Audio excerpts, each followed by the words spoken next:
Do you bike, walk, or drive to school? One parent in a 23% Latino school district in Virginia created a culture for biking or walking to school. So I actually lived across the street from my elementary school, so riding a bike to school was a very short trip for me back then.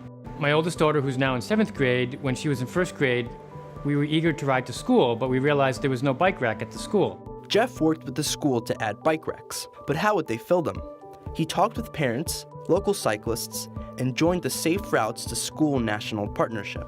Then he got an idea.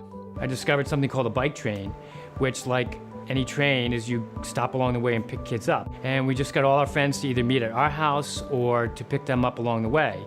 We mapped out a route, about 1.8 miles, and we just spread the word through the PTA and through the school's messaging and said, let's do it.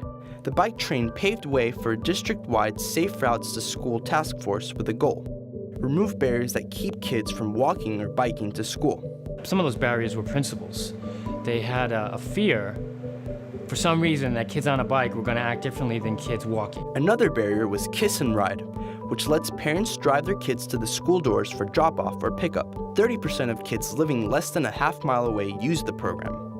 Parents proposed a policy to add new language to prioritize active transportation and safe routes to school. The school board approved the policy in January 2012. So when we changed the policy, we basically gave parents the portal-to-portal authority on how children should get to school.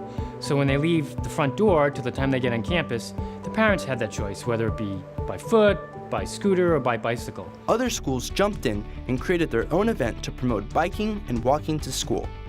So I approached the PTA about starting a program where kids could walk or bike to school from a safe spot, all together as a group.